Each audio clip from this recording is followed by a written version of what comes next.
मान्यवर आज से निवेदन करूंगा, कैसे घर को लड़ाया जाता है। एक बहू है, अपने घर में बैठी है, पड़ोसी आ गई आग लगाने।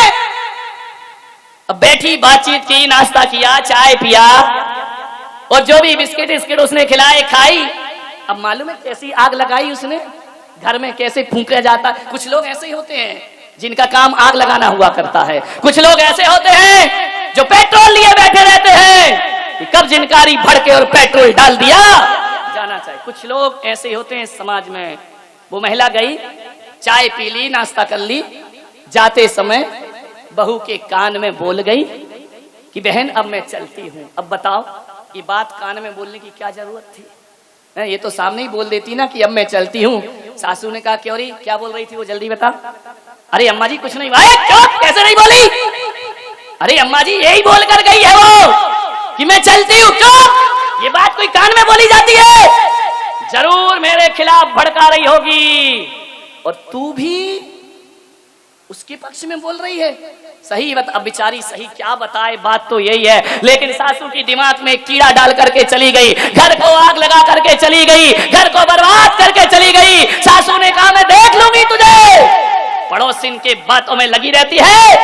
सही बता, तुझे कसम है वो क्या बोल कर गई? अब बोलो बेचारी बहू क्या बोले कि क्या बोल गई? अरे वो बोल कुछ नहीं गई, तुम्हारी खुशियों में आग लगा करके बाहर। ऐसे पड़ोसियों से सावधान, ऐसे लोग जो हमारे घरों को उजाड़ा करते हैं। महिलाओं से मेरा निवेदन है, परिवार में कभी दुख मिले, पीड़ा मिले, कष्ट मिले तो पड़ोसियों के सामने कभी आंसू मत बहाना। पड़ोसी के सामने आंसू बहाओगे ये कोई आंसू ना पहुंचेंगे। तुम्हारे जाने के बाद तुम्हारे आंसुओं का मजाक बनाया करते हैं। आपसे इतना निवेदन है, मन करे रोने का तो इंसान की तरफ मुंह करके मत रोना। मंदिर जाना और भगवान के सामने अकेले में 2 आंसू ढुलका लेना। अरे दीवार की तरफ मुंह करके आंसू बहा लेना, मन हल्का हो जाएगा। रो जरूर, क्योंकि महिलाएं बिना रोए रह नहीं सकती हैं। ध्यान रखो, 2-4 तो टपक ही आते हैं, 1-2 बार खूब रो, दीवार की तरफ मुंह करके रोना। आप कहेंगे महाराज दीवार की तरफ मुंह करके रोएंगे तो कौन से दुख मिट जाएंगे? अरे दुख तो ये पड़ोसी भी ना मिटाएंगे। एक बात याद रखना, दीवार की तरफ आंसू बहाओगे ना तो दीवार भले तुम्हारी सहायता ना करे, लेकिन एक विश्वास दिलाता हूं, दीवार तुम्हारी मजाक भी नहीं बनाएगी, तुम्हारे आंसुओं की हंसी भी नहीं बनाएगी। ध्यान, अकेले में रो लीजिए, बहा लो आंसू, कुछ नहीं होता है। मान घरों को मत उजाड़िए। क्या हो जाता है तुम्हें? शादी होती है, भाई भाई के व्यवहार में फर्क पड़ जाता है, लेकिन कुछ आदर्श परिवार आज भी हैं इस दुनिया में जिन्हें हम अपना उदाहरण बना करके प्रस्तुत कर सकते हैं। विचार करिए, आप सोचिए, ऐसे आदर्श परिवार भी दुनिया में होते हैं जो भाई के लिए दूसरा भाई जान देने को तैयार हो जाए। मैं एक शहर में गया और जैसे ही मैं गया उसके घर में गया, उसने पूरे घर में चरण पड़वाए। मैंने कहा तू मुझे मकान दिखा रहा है? बोले महाराज मकान नहीं दिखा रहा हूं, आपके चरण हर कमरे में पड़ना चाहिए। मैंने जब उसका मकान देखा, बड़ा आलीशान मकान, मैंने कहा इतना आलीशान मकान, इतना सुंदर मकान तुम्हारा? मालूम है उस भाई के आंखों में आंसू आ गए। उसने कहा महाराज ये मकान मेरा नहीं है। तो फिर किसका है? ये मेरे बड़े भाई का है। बड़े भाई का? बोले हाँ। जब मेरे बड़े भाई ने ये मकान बनाया और मुझे बुलाया कि भाई आओ, पहला निमंत्रण मैं तुम्हें देता हूं, उसके बाद मैं समाज को दूंगा। और जैसे ही मैं आया और मेरे मुंह से इतना निकल गया कि भैया ये मकान बनाया है या स्वर्ग बनाया है, इतनी खूबसूरत कोठी तुम्हारी। मेरे भाई ने मेरी तरफ देखा और कहा कि तुझे इतना पसंद आ रहा है? बोले हाँ। उसी समय मेरे भाई ने चाबी मेरे हाथ में रख दी, आज से मकान में तेरे नाम करता हूं। ध्यान रखिए मान्यवर, इतनी बड़ी दौलत है किसी के पास इतना बड़ा दिल, एक एक इंच जमीन के लिए अदालत में खड़े हो जाते हो। ये कैसी मानवीयता है तुम्हारी? विचार, मकान दे दिया उसने, विचार करिए आप, एक शब्द निकला कि मकान सुंदर है, भाई ने कहा आज से इस पर तेरा अधिकार। मुझे एक घटना याद आती है, मैं बचपन में था, मेरा एक अमीर दोस्त था, उसका जन्मदिन आया, उसके भाई ने उसे एक चमचमाती कार इनाम में दी। उसने मुझे बुलाया कि बोले यार मेरे भाई ने मुझे कार दी है, चलो आज अपन घूम के आते हैं। उस दिन बड़ी खुशी हुई।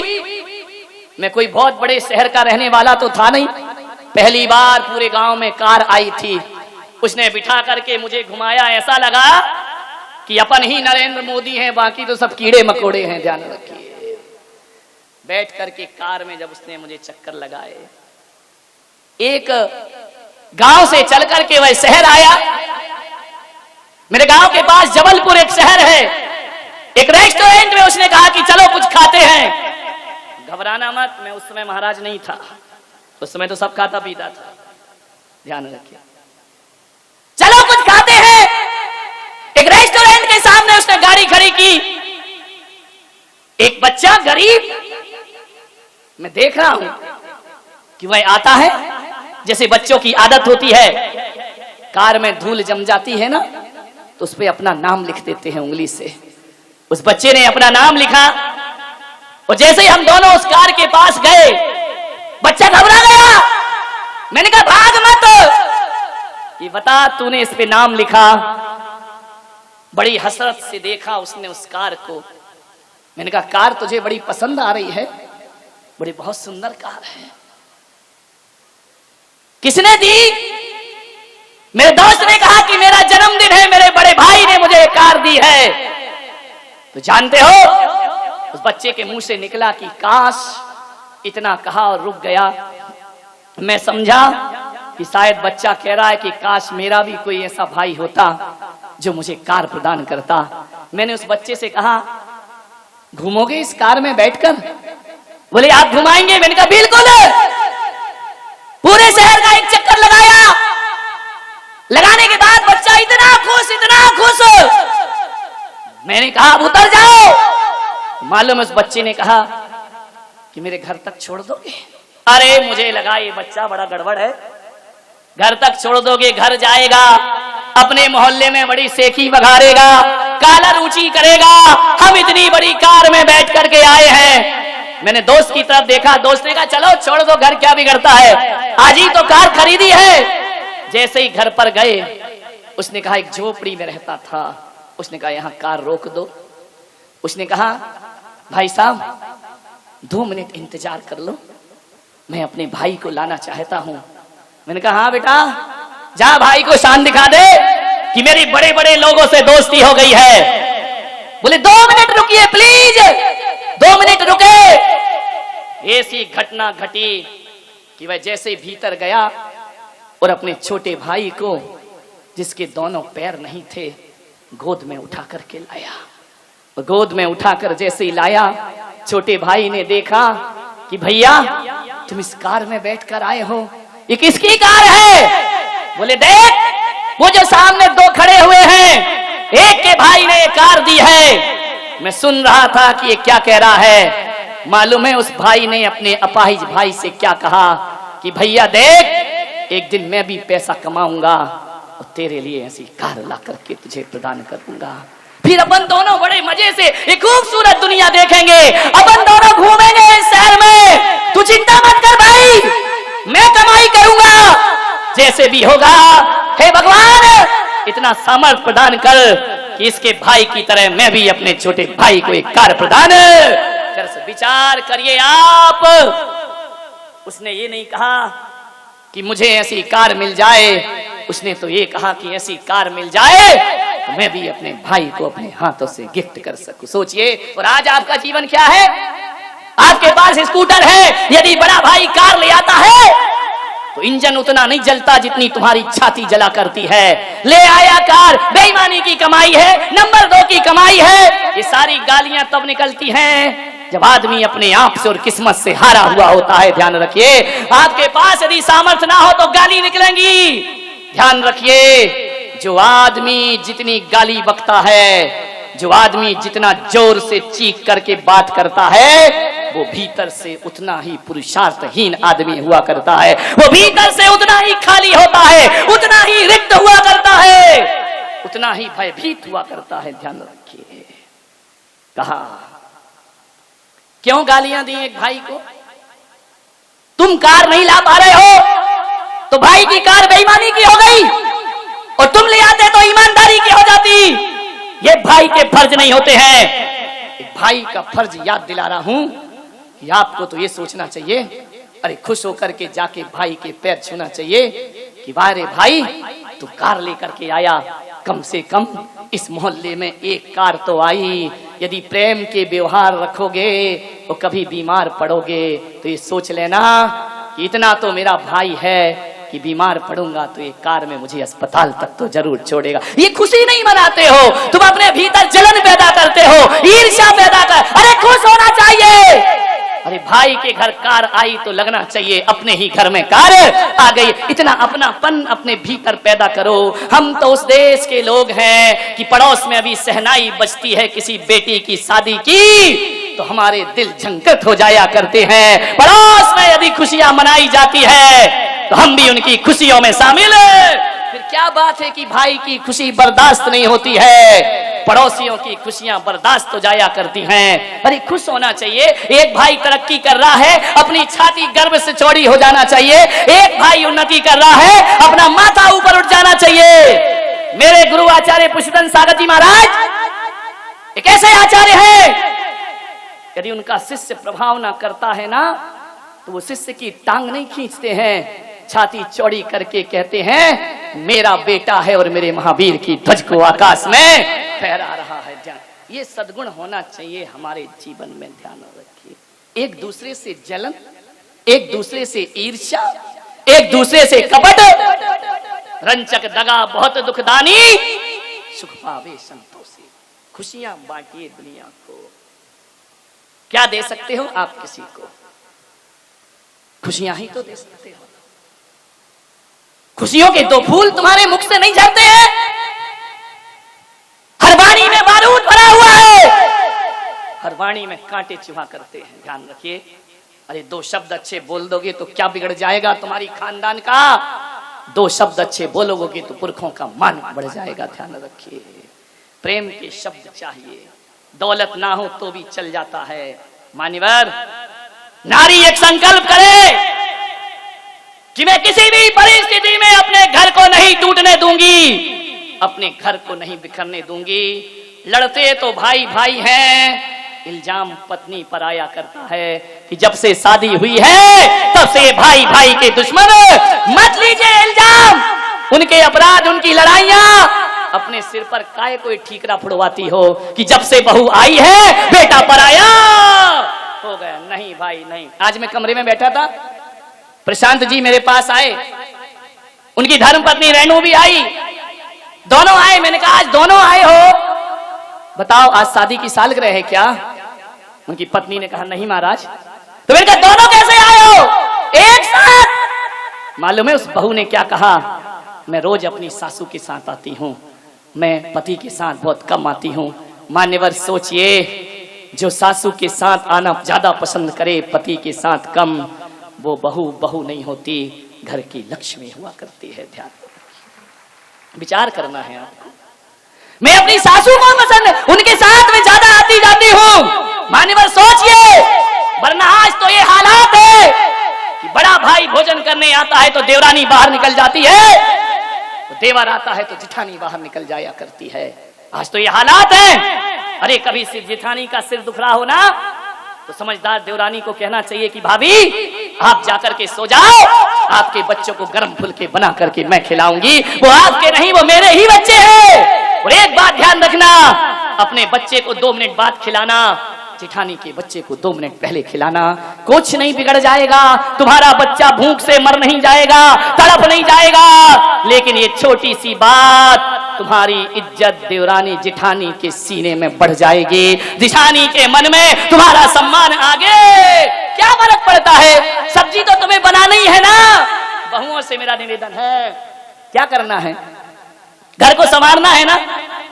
तुम्हें मालूम है फ्रिज में अकेली भिंडी है और कुछ नहीं है, आज यही बनेगी, तो तुम्हारी भी खाने की इच्छा यही है। जाके सासू से पूछ लेना, अम्मा जी, मम्मी जी, आज क्या बनाना है। माँ क्या कहेगी, देख ले, जो पड़ा हो वो बना ले। ध्यान रखिए, बिना पूछे भी आप भिंडी बनाती, और पूछ कर भी भिंडी बना रही हैं, पूछ कर बना रही हैं, तो मिर्च मसाले नहीं, भीतर का प्रेम डाला जा रहा है। ध्यान रखिए, इतना सा सब क्या बिगड़ जाएगा अपना। बड़ों से पूछ करके काम कर लीजिए, थोड़ी सी मिठास आ जाएगी। मिर्च मसाले तो उतने ही होंगे, लेकिन पूछने से स्वाद में जायका पैदा हो जाया करता है, स्वाद में ऐसा प्रेम प्रभाव। क्या बिगड़ता है अपना। आज चतुर्मास कमेटी के लोग हैं, काम वही करते हैं, मुझे नहीं करना है, लेकिन जो पूछ कर और आज्ञा में करते हैं वो संत के हृदय में जगह बनाते हैं, और जो उदंडता करते हैं वो संत की नजरों से गिर जाया करते हैं। ध्यान रखिए, पूछना ही बस तो है हमें, और क्या करना। अपने बाप का जा क्या रहा है,